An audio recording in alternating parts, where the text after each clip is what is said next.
Bonjour Église Génération, je suis vraiment heureux que vous preniez le temps ce matin de venir vous connecter samedi le 5 septembre et nous allons avoir vraiment un bon temps dans la présence du Seigneur aujourd'hui.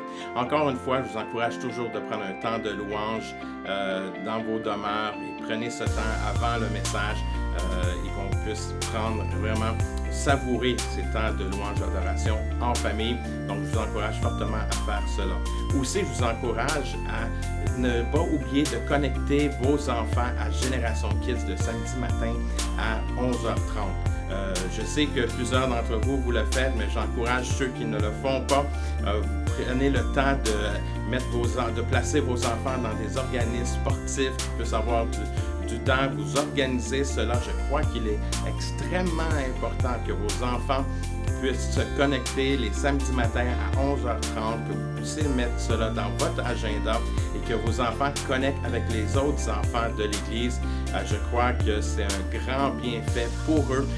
La parole de Dieu est déclarée dans leur vie, c'est de la bonne semence et on veut vraiment que vos enfants puissent grandir et continuer à connecter avec les jeunes de l'Église. Donc, je vous encourage fortement à connecter à 11h30 avec l'équipe de Myriam, Génération Kids, via la plateforme Zoom. Vous avez reçu le lien. Si vous n'avez pas le lien, n'hésitez pas de nous envoyer un courriel. Nous allons vous envoyer le lien. Aussi, la semaine prochaine, nous allons célébrer notre 5e anniversaire pour la vie de l'Église, déjà 5 ans. Et, on veut simplement honorer notre Dieu pour sa fidélité, sa grâce envers l'Église Génération.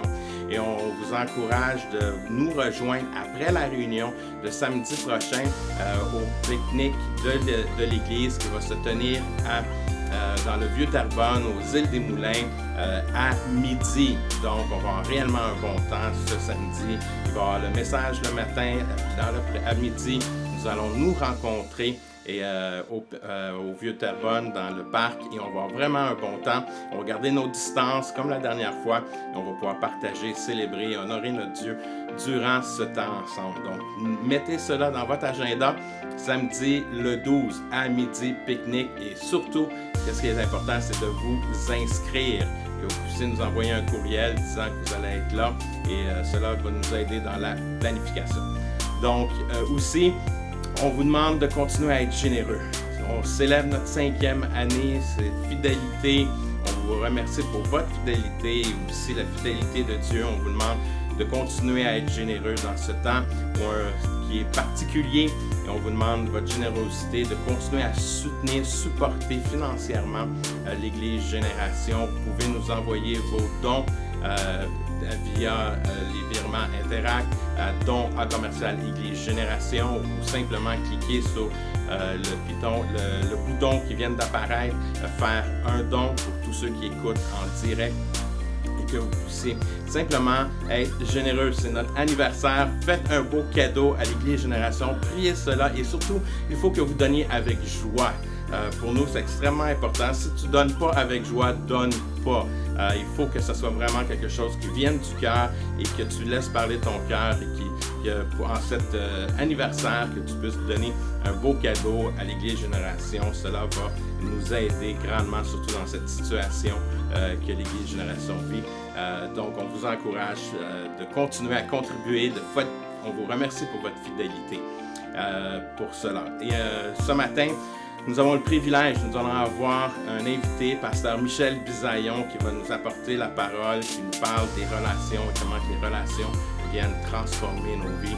Donc, soyez attentifs, recevez cette parole et surtout, on doit comprendre qu'on écoute la parole pour l'appliquer dans nos vies par la suite. C'est pas juste un message d'inspiration. Oui, ça nous inspire. Mais la réalité, c'est que la parole de Dieu doit venir s'ancrer dans notre cœur et qu'elle puisse porter fruit. Donc, on veut entendre cette parole ce matin pour se dire, OK, c'est cela que l'Esprit de Dieu m'appelle à vivre dans ma vie aussi. Donc, soyez bénis par le message de pasteur Michel Bisaillon et on se voit par la suite. Bonjour et bienvenue ce matin. Très heureux d'être parmi vous aujourd'hui, même si on est à distance comme cela. C'est quand même un privilège de pouvoir toujours apporter la parole de Dieu. Et je prie ce matin que ce moment qu'on est ensemble, que cette parole qui est une parole éternelle, que cette parole-là puisse faire un impact dans nos cœurs et dans nos vies, afin de nous transformer à la ressemblance du Seigneur Jésus-Christ.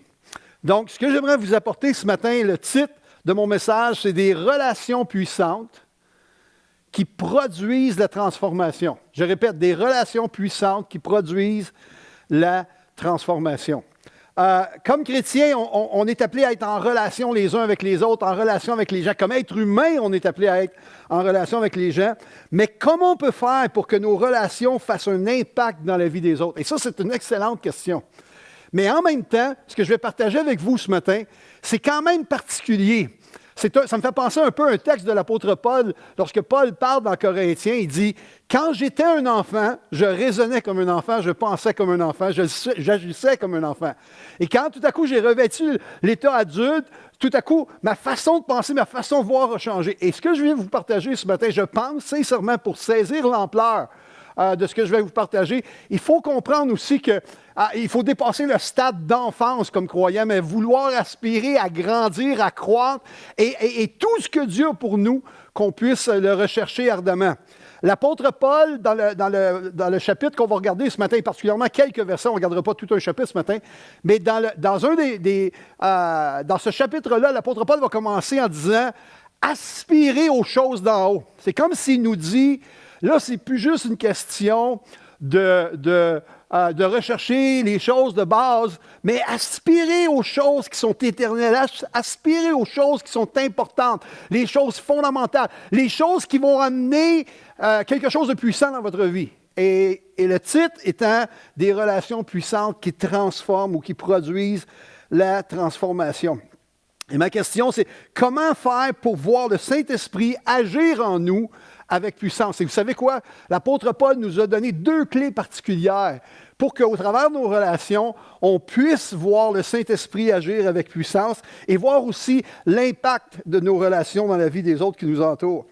Ce qui m'amène à mon deuxième point. Au niveau des relations, une dame qui s'appelle Sylviane Arpin a déjà écrit ceci.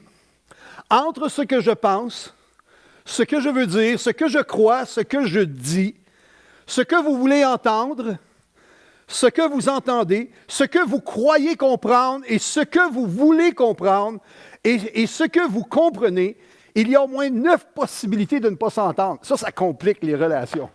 Il y a 9 possibilités de ne pas s'entendre, juste à partir des fois de nos perspectives, de nos points de vue, de notre façon de communiquer, de la façon de recevoir la communication de l'autre.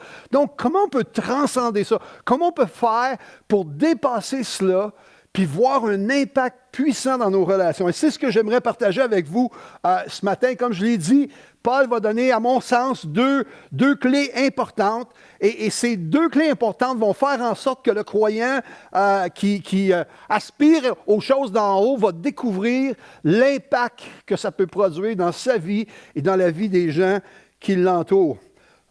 Donc, j'appelle ça les 2 font la paire. C'est un duo choc. Je vais vous partager 2 versets aujourd'hui comme un duo choc. Les 2 font la paire. Et c'est 2 principes qui se complètent à merveille. Et je pense en même temps, c'est des principes où, comme croyant, moi, je dois rechercher la maturité. Et pour comprendre ce qu'on va partager ce matin, il faut absolument être dans cette dimension-là où je cherche à grandir constamment avec Christ et je dis, Seigneur, que ta parole soit agissante en moi, qu'elle porte du fruit pour ta gloire et qu'elle ait un impact sur la vie des autres autour de moi. Donc, et ça commence, je veux commencer tout de suite avec vous. Le chapitre qu'on va regarder, et particulièrement les versets qu'on va regarder aujourd'hui, se trouve dans un livre que Paul a écrit qui s'appelle le livre aux Colossiens. Et ça se trouve au chapitre 3. Et c'est... juste les versets précédents, l'apôtre Paul part, comme j'ai dit, en disant qu'il faut aspirer aux choses d'en haut. Après ça, il dit « Éloignez-vous des choses de la terre ». Puis là, il va dire, il va expliquer c'est quoi ces choses-là. Puis il va réaffirmer le fait qu'on doit rechercher à avoir des relations qui sont puissantes, des relations qui font la différence. Et voici ce que Colossiens 3,17 dit. Écoutez bien, là. « Et quoi que vous fassiez », attends une minute là. « Et quoi que vous fassiez, que ce soit en parole ou en œuvre, faites tout. » Attendez, le mot « tout » là, c'est... Non, il y a Non, c'est faites tout au nom du Seigneur Jésus en rendant par lui des actions de grâce à Dieu le Père. Donc, la première dimension qui va faire en sorte qu'on va avoir des relations puissantes, c'est quand on saisit que nous sommes appelés à vivre notre vie, ou tout ce qu'on fait dans notre vie, on le vit comme c'est marqué là, faites tout au nom du Seigneur Jésus-Christ. Ça, c'est le premier point. Au nom du Seigneur. Qu'est-ce que ça veut dire au nom du Seigneur? Ça veut dire que vous et moi, tous les croyants qui ont reçu Christ dans leur vie, maintenant, ce n'est plus à propos d'eux, mais c'est à propos de ce que Christ peut faire en nous. Et dans ce sens-là, on est devenus des ambassadeurs pour Christ ou encore des représentants. Donc, dans cette vie, je ne suis pas appelé à me représenter moi-même, mais je suis appelé à représenter celui qui m'a sauvé, celui qui m'a donné cette vie en abondance. Je suis appelé à représenter Jésus. Je suis son représentant ou son ambassadeur. Mais comment un ambassadeur représente-t-il son pays? Comment un représentant représente-t-il sa compagnie? Bien, il y a des choses fondamentales que le représentant ou l'ambassadeur doit savoir. Et parmi ces choses fondamentales, il doit connaître qui il représente. Il doit connaître qu'est-ce qu'il représente, qu'est-ce que sa compagnie vend, ou encore il doit connaître quel est son pays, les valeurs de son pays. Et comme croyants, nous sommes appelés à reconnaître aussi certaines choses. Qui on représente? Premièrement, on représente Dieu. On représente Dieu et son royaume. Donc, on doit connaître le royaume de Dieu pour bien représenter Dieu et son royaume. Mais aussi, on représente les valeurs du royaume. On doit bien connaître les valeurs du royaume si on veut bien représenter Dieu. Et aussi, on pourrait dire, on représente son cœur. On peut partager son cœur, connaître le cœur de Dieu. Et quand on connaît le cœur de Dieu, quand on connaît les valeurs du royaume et quand on connaît le royaume de Dieu, à ce moment-là, on devient des représentants qui vont faire un impact dans le monde dans lequel nous sommes. Un impact particulièrement au niveau des relations. Pourquoi? Parce que tout ce qu'on fait, on le fait au nom du Seigneur Jésus-Christ. Je vous ai dit tantôt, quand j'étais enfant, je pensais comme un enfant, mais comme adulte, maintenant, je réalise, c'est plus à propos de moi. Mais c'est à propos de celui que j'aime, c'est à propos de celui qui m'a sauvé, c'est à propos de Jésus. Alors, Jésus a fait des choses vraiment incroyables. Il a introduit des pensées fondamentales, des pensées nouvelles même, je dirais, dans le monde lorsqu'il a vécu. Premièrement, il a défini Dieu comme un Dieu d'amour. Il a dit « Dieu est amour ». Une autre chose qui était renversante pour l'époque, surtout pour les Juifs, Dieu aime le monde. Ça, là, je vous dis, ça a frustré les religieux de l'époque. Les religieux de l'époque ne pouvaient pas comprendre pourquoi Jésus passait du temps avec des pécheurs. Pourquoi? Parce que dans leur tête, Dieu aimait un peuple. Et ce peuple-là, c'était eux. Jésus vient les confondre littéralement. Lorsque tout à coup, il leur dit, « Hey, Dieu le Père aime le monde. » Et on connaît le passage dans Jean 3,16. Dieu a tant aimé le monde, pécheur, parce que le plan de Dieu, le but de Dieu, c'est de réconcilier le monde. Réconcilier le monde avec lui. Et Dieu veut que chacun soit sauvé. Le désir ardemment de Dieu, c'est que tous soient sauvés. Wow! Jésus introduit des choses complètement révolutionnaires pour son temps, pour son époque, et particulièrement dans sa culture. Et j'aimerais nous dire, si je veux et si je souhaite ardemment d'être un représentant ou un ambassadeur de Christ, je dois saisir ces choses-là. Je dois saisir que Dieu est amour et que Dieu veut sauver, racheter, guérir, délivrer. Et je vais vous amener un texte qui, à mon sens, est un texte particulier qui devrait nous inspirer, nous aussi. Et le texte se trouve dans Luc, chapitre 4, au verset 18. Lorsque Jésus arrive à Nazareth, au tout début de son ministère, et j'ai eu le privilège d'aller à Nazareth, dans une petite synagogue qui avait été rebâtie, et j'ai dit à Sylvie, j'ai dit, hey, prends-moi en photo, Sylvie. Donc, j'étais devant la synagogue avec un rouleau, et j'ai une photo là où tu me vois avec un rouleau. Et la seule chose que je pensais, c'était, wow, c'est pas ici, c'était pas à cet endroit-là, mais en quelque part, dans ce petit village-là, Jésus, un jour, s'est levé, il a pris le rouleau, et il a lu le prophète Ésaïe. Et voici ce qu'il a lu. Il a dit, « L'Esprit du Seigneur est sur moi, parce qu'il m'a oint pour annoncer une bonne nouvelle aux pauvres. Il m'a envoyé pour guérir ceux qui ont le cœur brisé, pour proclamer aux captifs la délivrance, aux aveugles le recouvrement de la vue, et pour renvoyer libres les opprimés, pour publier une année de grâce du Seigneur. Wow, c'est tout un texte quand on y pense. C'est comme si Jésus est en train d'expliquer le mandat, la vision, comment il va accomplir sa raison d'être sur cette terre. Maintenant, vous et moi, nous sommes appelés à le représenter comme des ambassadeurs, comme des représentants. Je me dis, qu'est-ce qu'il y a dans ce texte-là que moi je dois saisir? Jésus qui venait et qui a annoncé au peuple, voici pourquoi je viens, voici ce que je vais accomplir. Moi, ça me parle, je me dis, oh, attends une minute, comme ambassadeur, comme représentant, je dois prendre le temps de réfléchir sur ce texte-là. Je dois prendre le temps de regarder le texte et de me l'approprier pour moi. Oh, je ne suis pas Jésus, mais je ne dois pas oublier que bien que je ne suis pas Jésus, je suis son représentant, son ambassadeur.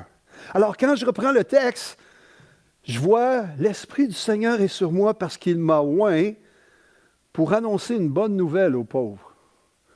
Wow! Quel genre de nouvelles j'annonce autour de moi? C'est ma vie, mon témoignage, qui je suis. Quel genre de nouvelles j'annonce autour de moi? C'est intéressant ici, c'est une bonne nouvelle. Ça continue en disant, il m'a envoyé pour guérir ceux qui ont le cœur brisé. Est-ce qu'on connaît des gens avec des cœurs brisés? Et souvent, les gens qui ont le cœur brisé ont des réactions négatives. Ils ont des réactions provocantes. Ils ont des réactions difficiles. Et des fois, on les perçoit ou on les voit, puis notre première réaction, c'est de s'éloigner d'eux. Jésus dit ici, il m'a envoyé pour guérir ceux qui ont le cœur brisé. Wow! Ça veut dire qu'il faut que j'arrive en quelque part dans ma vie de faire fi de l'apparence, de faire fi de la présomption ou du préjugé que je peux avoir chez les autres, et dire, hey, si je vois quelqu'un avec un cœur dur, endurci, un cœur brisé, mon premier mandat, c'est d'aller et d'aspirer à ce que son cœur soit guéri. Wow! Il continue en disant, proclamer aux captifs la délivrance. Dans le monde dans lequel nous sommes, il y a des gens qui sont captifs de toutes sortes de choses. Le péché, malheureusement, le péché rend captif le monde, nous rend captifs. Si je choisis de goûter, d'aller vers le péché, il y a une chose que le péché fait avec tous et chacun, c'est que ça rend captif. Et c'est pour ça que Jésus a dit, moi, je suis venu afin que les brebis aient la vie et qu'elles soient dans l'abondance, qu'elles soient libérées de la captivité du péché. Maintenant, vous et moi, on est confrontés avec cette situation de péché. Et elle est omniprésente autour de nous. Mais qu'est-ce qu'on fait comme représentant de Christ lorsqu'on voit des gens qui sont captifs? Wow! Jésus dit ici, je vais venir proclamer aux captifs qu'il y a une solution, qu'il y a la délivrance pour eux. Il continue en disant, aux aveugles, le recouvrement de la vue. Vous savez, des fois, il y a des gens... Et on le prend au sens littéral, on le prend au sens physique ici, mais pensons juste un instant au sens spirituel. Est-ce que ça nous est arrivé des fois d'avoir quelqu'un qui n'a pas la même opinion que nous comme croyants, ou même qui a des opinions à l'opposé de nous? Il faut juste se souvenir qu'un jour dans nos vies, nous aussi, le voile a été levé, et tout à coup, nous avons vu. Nous avons vu ce que nous ne voyions pas avant. Pourquoi? Parce que lorsqu'on a reçu Christ dans nos vies, lorsque le Saint-Esprit a habité en nous, tout à coup, une puissance s'est manifestée au point que le voile s'est enlevé. Et là, et je ne sais pas si c'est votre expérience, mais je veux vous parler de la mienne. Moi qui avais lu les Écritures, particulièrement le Nouveau Testament, 2 ans avant ma conversion, je peux vous dire que je lisais, mais je lisais en comprenant pas vraiment toute chose. Je dois vous dire que je ne comprenais pas grand-chose, même dans ce que je lisais, particulièrement quand j'arrivais dans le livre de l'Apocalypse, il y avait une confusion totale. Sauf que lorsque j'ai reçu, je me souviens encore, au mois de septembre, lorsque j'ai reçu Christ, tout de suite en sortant de l'Église, après cela, quelques heures après, j'ai pris la Bible et tout à coup, en ouvrant la Bible dans l'Évangile de Jean, c'est comme si, wow! Hey, je comprends l'histoire de Nicodème lorsque Jésus dit, il faut naître de nouveau. Et ici, quand ça dit aux aveugles le recouvrement de la vue, vous et moi, on est confrontés à chaque jour avec des gens qui ont des opinions fondées, des opinions, des convictions, et ils sont souvent à l'opposition de ce qu'on croit. Quelle est notre réaction comme des ambassadeurs, comme des représentants de Christ? Christ dit, quand je fais face aux aveugles, moi, ce que je cherche, ce que je désire, c'est qu'ils puissent recouvrez la vue. Et on continue en disant, pour renvoyer libres les opprimés. Wow! Et ça continue en disant, pour publier une année de grâce du Seigneur. Alléluia! Donc, le premier point que je veux voir avec vous, c'est cette dimension-là où tout ce qu'on fait, on doit saisir que nous le faisons dû au fait que nous sommes des représentants de Christ sur cette terre.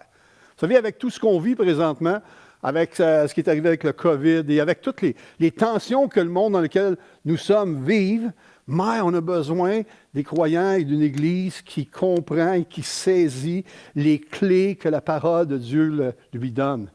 Et une ici, au niveau de nos relations, c'est qu'on puisse savoir, connaître que je fais tout au nom du Seigneur Jésus-Christ, comme un représentant de Christ. Mais il y a un deuxième point, ce que je veux vous partager aujourd'hui. Non seulement faire tout au nom de Christ, mais regardez le verset 23, c'est intéressant ce que ça dit. Tout ce que vous faites, encore sensiblement la même terminologie. Tout ce que vous faites, faites-le de bon cœur, comme pour. Attendez, le premier aspect, c'était comme de le faire au nom. Maintenant, c'est faites-le comme pour. Et c'est intéressant, parce que le contexte ici, quand ça dit comme pour le Seigneur et non comme pour des hommes, on pourrait dire, ouais, c'est pas pire, tu sais, c'est peut-être envisageable. Peut-être. Non, mais j'aimerais juste vous rappeler le contexte de cela. L'apôtre Paul, juste les versets avant, est en train de parler aux esclaves. Non, mais il est en train de parler aux esclaves. Puis voici ce qu'il dit aux esclaves. Tout ce que vous faites, faites-le de bon cœur comme pour le Seigneur et non pour des hommes. Wow! On vit dans un monde imparfait.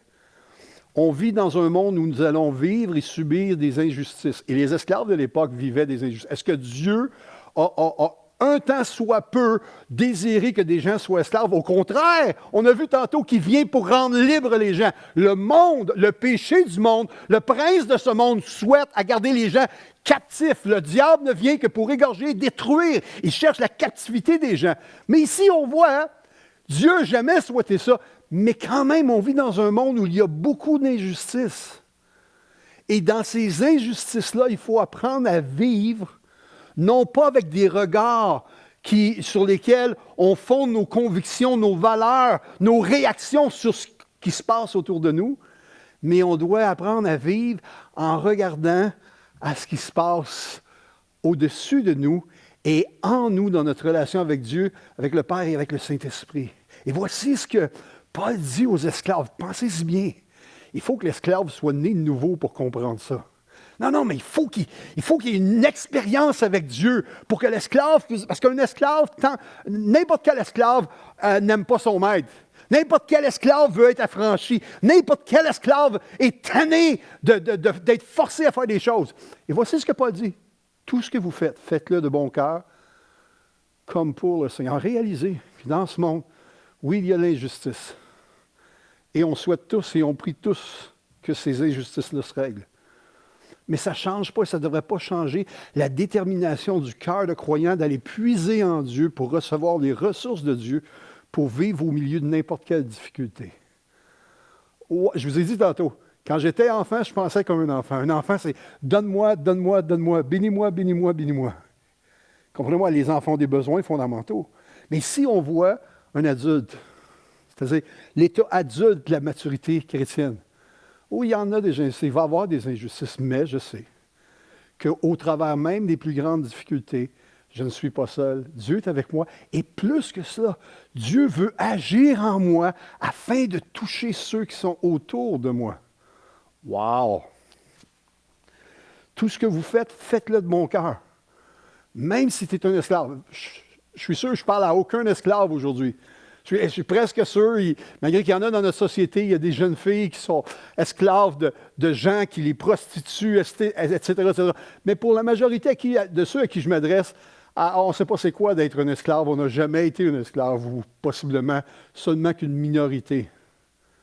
Donc, à combien plus forte raison ce texte-là nous parle à nous aussi? Il nous dit, comme pour le Seigneur. C'est-à-dire que cette dimension-là, ça veut simplement dire, faites-le pour, dans le sens d'être un serviteur pour son maître.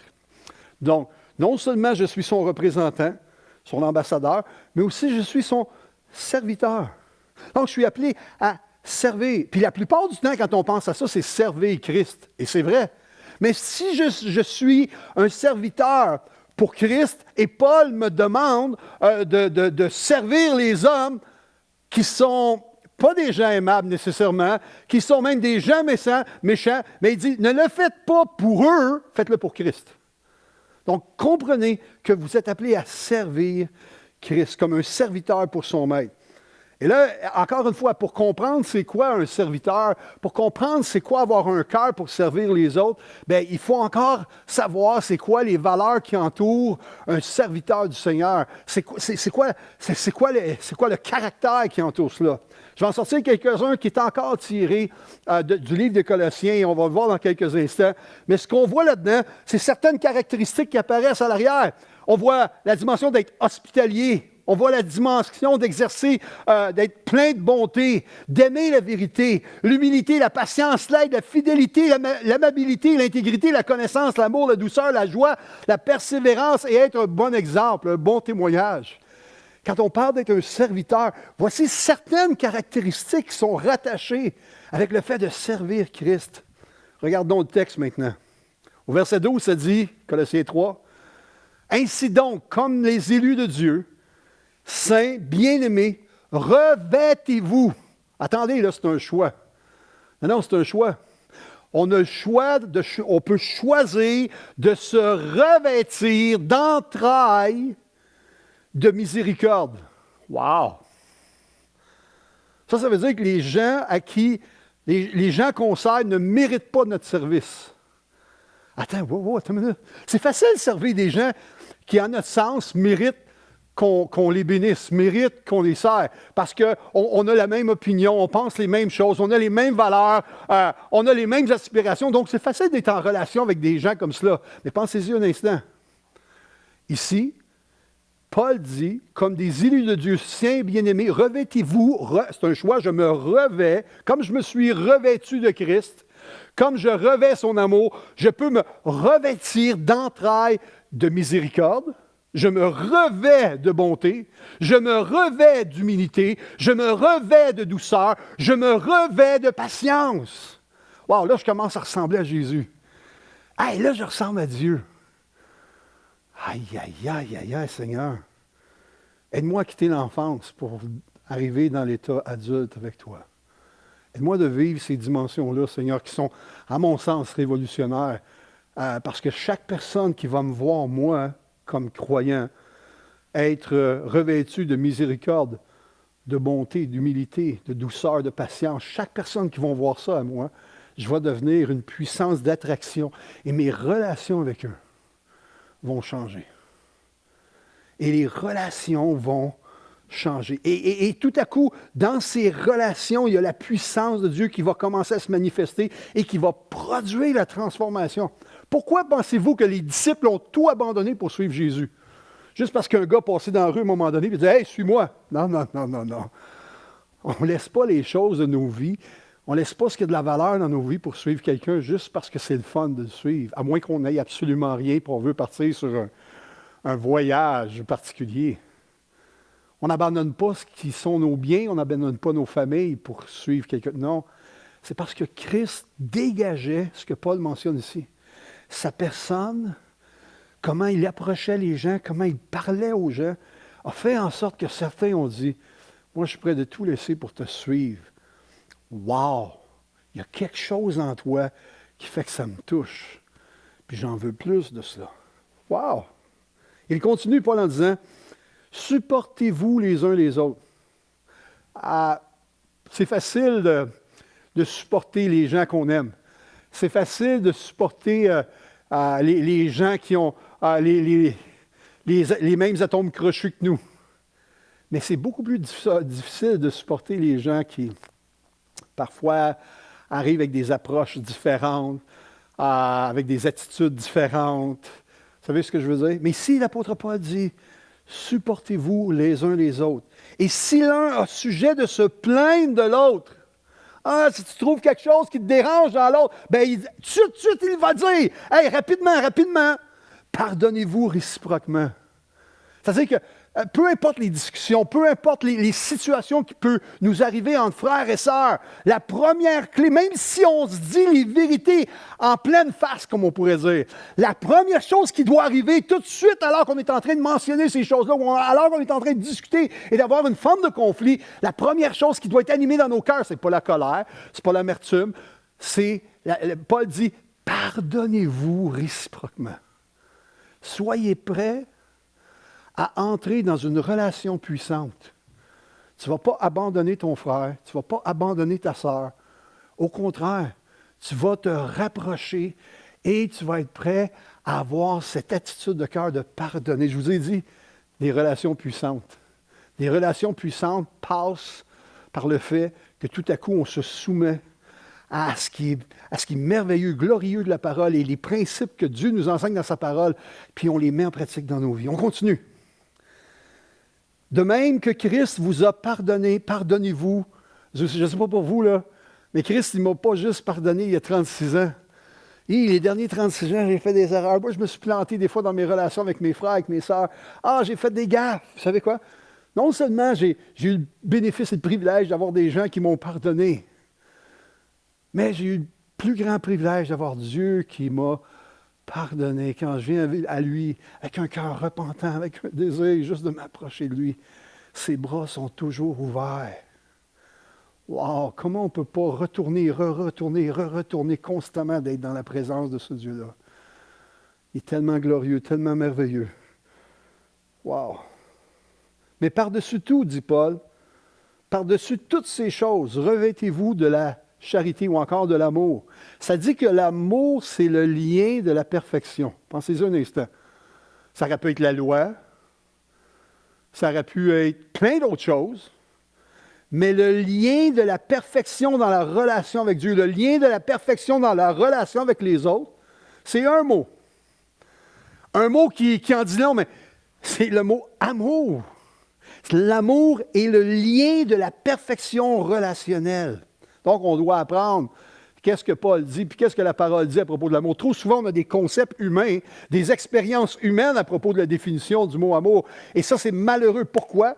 Parce que la parole, lorsqu'elle parle de ce mot amour, cette dimension d'agapé, c'est que ça dépasse le fait que l'autre peut avoir la même opinion que moi, même que moi. Si l'autre ne pense pas comme moi, ça ne change rien, je l'aime pareil. Mon amour n'est pas altéré par les situations qui m'arrivent. Parce que la source même de mon amour, ce n'est pas les autres. Ce n'est pas ce qui se passe autour de moi. Ce n'est pas moi. La source même de mon amour, c'est son amour qui est déversé dans mon cœur et qui jaillit au travers de mon cœur. La source n'est pas les autres. Et si la source n'est pas Dieu, et si la source c'est les autres, c'est là qu'on coupe les ponts, qu'on se divise, qu'on manque de pardonner. Mais quand tout à coup, sa source jaillit en moi, ce qui jaillit, c'est l'amour, indépendamment de ce qui m'arrive autour. Donc, je termine avec ceci. Quoi que vous fassiez, dit Paul, deux grandes vérités on a apprises ce matin. Quoi que vous fassiez, dit Paul, faites-le, soit au nom du Seigneur, c'est-à-dire je représente Jésus pour l'autre. Dans le fond, c'est comme si j'étais Jésus pour l'autre. Ou encore, faites-le pour le Seigneur, c'est-à-dire je sers le Seigneur, ou encore comme si l'autre était Jésus. Dans un instant. Mes relations, je regarde les autres, puis quand je vois l'autre, c'est comme si au lieu de regarder l'autre, je vois Jésus. C'est ça que Paul parle. Paul parle, il dit, regarde l'autre comme si c'était Jésus que tu servirais. Ou encore, regarde l'autre comme si j'étais Jésus pour le représenter. Quand je vois l'autre, je réalise que je ne me représente pas moi-même, mais que je représente Jésus. Ou encore, je regarde l'autre, puis je réalise, oh, je vois Jésus en lui. Donc, je sers l'autre comme si c'était Jésus. Est-ce que vous avez compris pourquoi je disais au tout début des relations puissantes qui peuvent produire la transformation dans la vie des gens? Parce que ça, on ne trouve pas ça dans le monde. Vous ne trouverez pas ça nulle part. À moins d'avoir cette relation avec Dieu qui se déverse dans le croyant.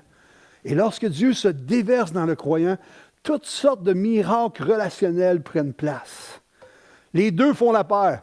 Être Jésus pour l'autre ou voir Jésus dans l'autre. Je vous ai dit ce matin, le message qu'on est en train de prêcher, c'est un message qui a besoin d'être médité, mais c'est un message qui va nous lancer un défi. Seigneur, je ne sais pas combien de jours qu'il me reste à vivre sur cette terre, mais alors que je vis sur cette terre, Seigneur, peux-tu m'aider?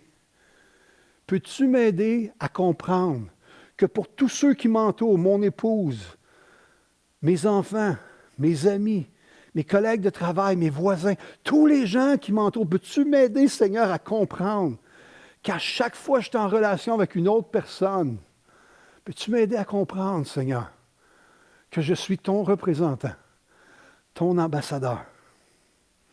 Et encore, Seigneur, puisses-tu m'aider à comprendre qu'à chaque fois que je suis en relation avec une personne, peu importe cette personne-là, Seigneur, que ce soit un croyant ou un non-croyant, que ce soit quelqu'un qui a des affinités ou non avec moi, peu importe cette personne-là, lorsque je suis en relation avec cette personne, Seigneur, aide-moi à voir l'autre comme si je servais Jésus. Alléluia. Je pense sincèrement, frères et sœurs, que si on prend le temps de méditer ces passages-là, particulièrement Colossiens 3, et si on prend le temps de comprendre ces principes-là et on laisse le Saint-Esprit faire son œuvre en nous, plusieurs choses vont changer dans notre perception des autres. Parce que ce n'est plus à propos des autres vraiment, mais c'est à propos de Christ. C'est à propos de Jésus lui-même. C'est à propos de sa grandeur, de sa grâce, sa puissance. C'est à propos de son Saint-Esprit. C'est à propos du cœur de son Père. Là, tout à coup, tout change quand tout à coup, la source qui m'anime n'est pas moi ou les autres, mais la source qui m'anime est Dieu.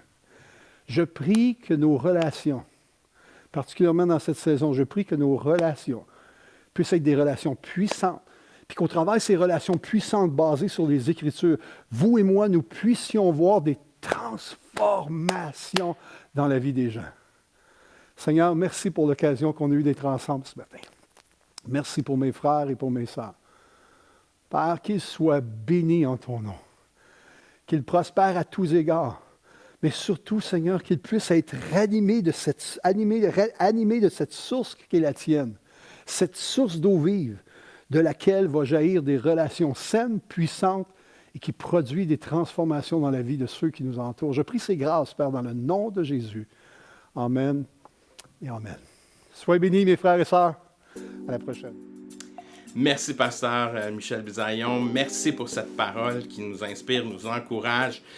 Et je veux encourager chaque personne qui écoute ce message de maintenant de le vivre dans notre propre vie et qu'on puisse passer à l'action. Et aussi, j'aimerais ça vous encourager à continuer à supporter l'Église Génération financièrement. Vous pouvez nous envoyer vos dons à travers les virements Interact, soit à l'adresse dons@églisegeneration.com ou simplement de faire un clic sur le bouton qui vient d'apparaître pour tous ceux qui écoutent le message via en direct, via notre plateforme.